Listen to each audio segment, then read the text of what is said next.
नमस्कार दोस्तों, good morning, जय हिंद।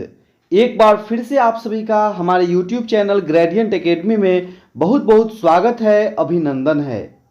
दोस्तों, विशिष्ट शिक्षक सक्षमता परीक्षा तैयारी का यह वीडियो सीरीज हमारे चैनल के द्वारा चलाया जा रहा है।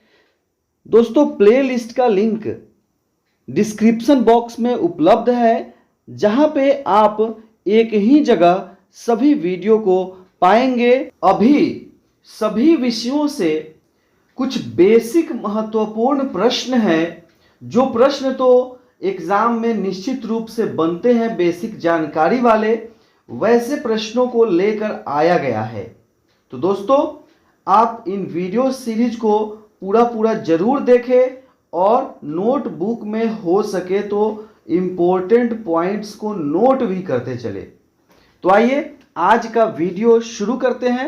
आज के वीडियो में देखिए, इतिहास विषय से कुछ बेसिक काफ़ी ज़्यादा महत्वपूर्ण वस्तुनिष्ठ प्रश्न। यदि आप इस चैनल पर नए हैं तो चैनल को सब्सक्राइब कर लीजिए। आइए शुरू करते हैं। सबसे पहला प्रश्न देखिए आपके मोबाइल स्क्रीन पे, सत्यमेव जयते किस उपनिषद से लिया गया है? ये प्रश्न हमने कई बार देखा है विभिन्न प्रतियोगिता परीक्षाओं में। सत्यमेव जयते किस उपनिषद से लिया गया है, ये आपको बताना है। तो इस प्रश्न का सही उत्तर हो जाएगा ऑप्शन ए, मुंडकोपनिषद। मुंडकोपनिषद से सत्यमेव जयते लिया गया है। दोस्तों, उपनिषदों की संख्या 108 है। ठीक है, यह भी पूछा जा सकता है। और एक और प्रश्न बनता है यहां से, तमसो मा ज्योतिर्गमय, ये किस उपनिषद से लिया गया है?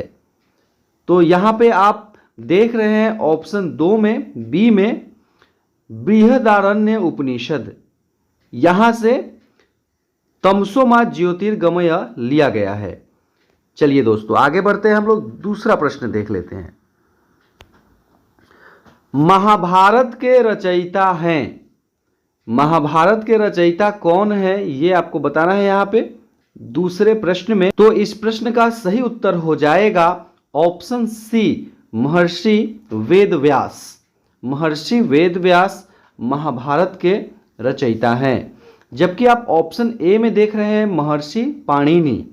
तो महर्षि पाणिनि संस्कृत व्याकरण के रचयिता हैं, जिनके व्याकरण का नाम है अष्टाध्यायी, जिसमें 8 अध्याय हैं दोस्तों, और करीब करीब 4000 सूत्र हैं संस्कृत व्याकरण के। इसके रचयिता है महर्षि पाणिनि। ऑप्शन बी में आप देख रहे हैं महर्षि वाल्मीकि। तो महर्षि वाल्मीकि संस्कृत में रामायण के रचयिता हैं, जिसे वाल्मीकि रामायण भी कहा जाता है। और ऑप्शन डी में आप देख पा रहे हैं तुलसीदास। तो ये रामचरितमानस के रचयिता हैं। ठीक है दोस्तों, चलिए आगे बढ़ते हैं। आप यहाँ पे देखेंगे हमारे प्रश्नों में एक प्रश्न में आपका 4 से 5 प्रश्न कंप्लीट होता है।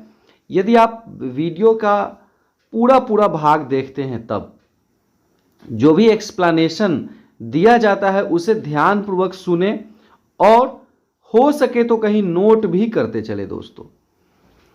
चलिए तीसरा प्रश्न हम लोग देख लेते हैं। यहाँ पे सबसे प्राचीन पुराण है, सबसे प्राचीन पुराण कौन सा है?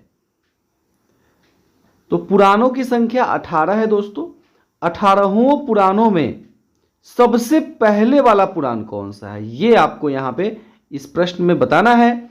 कमेंट के माध्यम से प्रश्न संख्या के साथ हमें उत्तर जरूर बताएं दोस्तों। तो इस प्रश्न का सही उत्तर हो जाएगा ऑप्शन बी, मत्स्य पुराण। मत्स्य पुराण सबसे पहला प्राचीन पुराण है।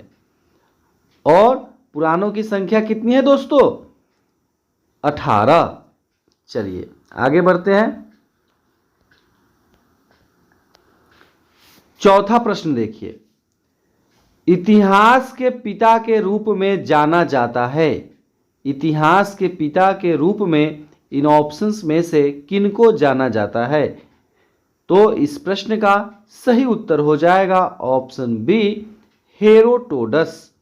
हेरोडोटस को इतिहास के पिता के रूप में जाना जाता है।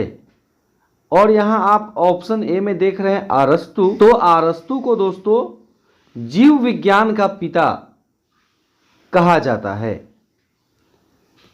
और यहाँ पे आप देख रहे हैं ऑप्शन सी में इरेटोस्थनीज, तो इन्हें भूगोल का पिता कहा जाता है दोस्तों। ठीक है, ध्यान रखें इस बात का। और आप ऑप्शन डी में देख रहे हैं आर्किमिडीज, तो आर्किमिडीज को गणित का पिता कहा जाता है। अब चलिए दोस्तों हम लोग आगे बढ़ते हैं, पांचवा प्रश्न देख लेते हैं। शेर शाह का मकबरा स्थित है। शेर शाह का मकबरा कहाँ है, यह आपको बताना है पांचवें प्रश्न में दोस्तों। तो सही उत्तर है ऑप्शन सी, सासाराम में है। चलिए आगे बढ़ते हैं, छठा प्रश्न हम लोग देख लेते हैं दोस्तों। छठा प्रश्न है दोस्तों, यूरोपीय, यहाँ पे थोड़ा सा टाइपिंग मिस्टेक है दोस्तों, माफ़ी चाहेंगे।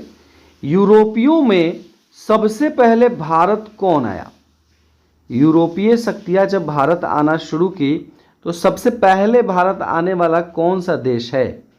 तो सही उत्तर हो जाएगा ऑप्शन डी, पुर्तगाली।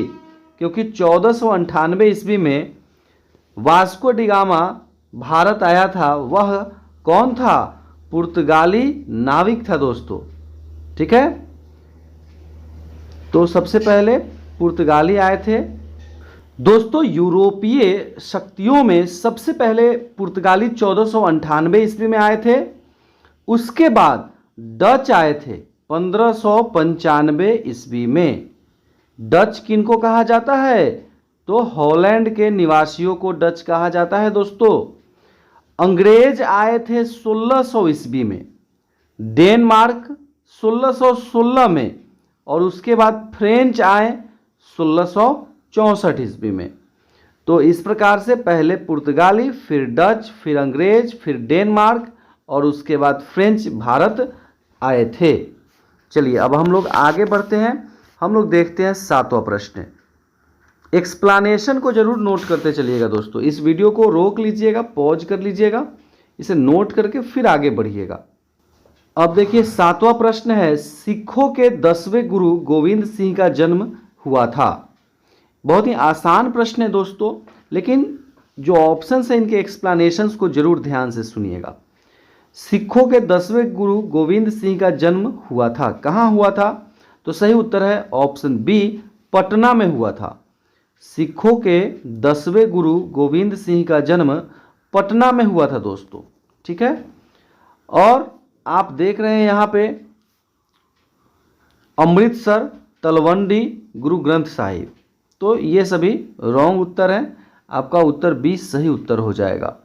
लेकिन आप ये तलवंडी जो देख रहे हैं ऑप्शन सी में, तो तलवंडी एक बहुत ही महत्वपूर्ण जगह है जो कि पाकिस्तान में है वर्तमान में। यहाँ पे सिखों के पहले गुरु गुरु नानक जी का जन्म हुआ था 1469 ईस्वी में।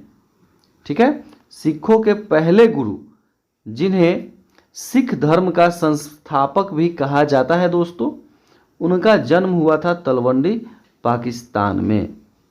गुरु गोविंद सिंह खालसा नामक योद्धा समुदाय के संस्थापक थे और सिखों का पवित्र ग्रंथ कौन सा है, तो गुरु ग्रंथ साहिब। ठीक है, चलिए हम लोग आगे बढ़ते हैं, हम लोग देखते हैं आठवां प्रश्न। सत्य शोधक समाज की स्थापना किए, इनमें से कौन सत्य शोधक समाज की स्थापना किए, ये बताना है दोस्तों। तो इस प्रश्न का सही उत्तर हो जाएगा ऑप्शन ए, ज्योतिबा फूले ने। सत्य शोधक समाज की स्थापना किसने की, तो ज्योतिबा फूले ने। आप देख पा रहे हैं ऑप्शन बी में राजा राममोहन राय, तो राजा राममोहन राय ब्रह्म समाज के संस्थापक हैं, उन्होंने ब्रह्म समाज की स्थापना की थी। अब देख रहे हैं दोस्तों सी में स्वामी दयानंद सरस्वती, तो स्वामी दयानंद सरस्वती आर्य समाज की स्थापना किए थे। और स्वामी दयानंद सरस्वती का एक बहुत ही महत्वपूर्ण नारा है जो पूछा जाता है परीक्षाओं में, वेदों की ओर लौटो। ये नारा किसके द्वारा दिया गया था? तो स्वामी दयानंद सरस्वती के द्वारा। और आप देख रहे हैं ऑप्शन डी में श्री राम शर्मा आचार्य। श्री राम शर्मा आचार्य अखिल विश्व गायत्री परिवार की स्थापना किए हैं। ठीक है, तो ये काफ़ी महत्वपूर्ण था, इसे याद रखें, कोई ना कोई एक इसमें से रहना ही है परीक्षा में। अब 9वां प्रश्न देखिए दोस्तों, तीनों गोलमेज सम्मेलन में भाग लेने वाले भारतीय कौन हैं? तीनों गोलमेज सम्मेलन में भाग लेने वाले भारतीय कौन हैं? तो सही उत्तर हो जाएगा option C, doctor Bhimrao Ambedkar. Doctor Bhimrao Ambedkar तीनों गोलमेज सम्मेलन में भाग लेने वाले भारतीय थे। अब दोस्तों गोलमेज सम्मेलन कहाँ हुआ था? तो लंदन में हुआ था, एकदम याद रखिएगा। और इसका डेट याद करना, ईस्वी याद करना काफ़ी आसान है, 30, 31, 32 याद रखिएगा। लगातार 1930 में पहला, 1931 में दूसरा और 1932 में तीसरा गोलमेज सम्मेलन हुआ था। प्रथम और तीसरे गोलमेज सम्मेलन में भारत में चल रहे विभिन्न राष्ट्रीय आंदोलन के कारण भारतीय राष्ट्रीय कांग्रेस ने भाग नहीं लेने का निर्णय लिया था। इस कारण से वे लोग प्रथम और तीसरे में भाग नहीं लिए थे। दूसरे में महात्मा गांधी भारतीय राष्ट्रीय कांग्रेस का प्रतिनिधित्व करते हुए गोलमेज सम्मेलन में भाग लिए थे 1931 ईस्वी में। तो इस प्रश्न का सही उत्तर हो जाएगा option C, doctor Bhimrao Ambedkar. चलिए आगे बढ़ते हैं दोस्तों, 10वां प्रश्न हम लोग देख लेते हैं। सबसे पहली बार परमाणु बम गिराया गया था। अब यहाँ बताना है आपको, द्वितीय विश्व युद्ध के दौरान सबसे पहली बार परमाणु बम किस देश पर और किस जगह पे गिराया गया था, ये बताना है यहाँ पे 10वें नंबर प्रश्न में। तो सही उत्तर हो जाएगा ऑप्शन बी, हिरोशिमा।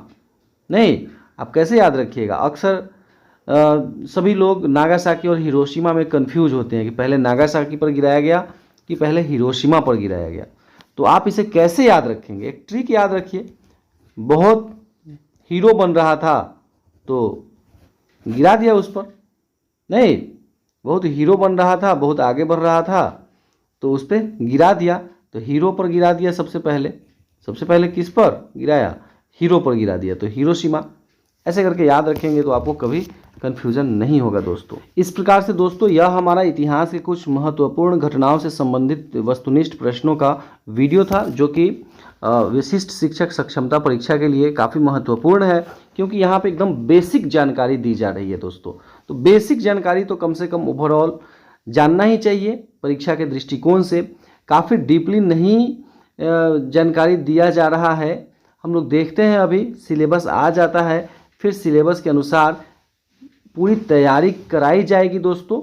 साथ में व्हाट्सएप प्रिपरेशन ग्रुप बना हुआ है, जहाँ पे आप ज्वाइन करके संपूर्ण सटीक और सबसे बेहतर तैयारी कर सकते हैं अपनी। साथ में प्रैक्टिस सेट का भी अभ्यास कर सकते हैं। तो ज्वाइन करने के लिए हमारे इस नंबर पर संपर्क करें 7091443130, और आपको सिर्फ एक बार पेमेंट करना है 699 का, और पूरे 2 महीने का जो कोर्स है वो आपको कंप्लीट कराया जाएगा। वीडियो देखने के लिए बहुत बहुत धन्यवाद। यह वीडियो अगर यदि आपको अच्छा लगा तो लाइक ज़रूर करिए। धन्यवाद।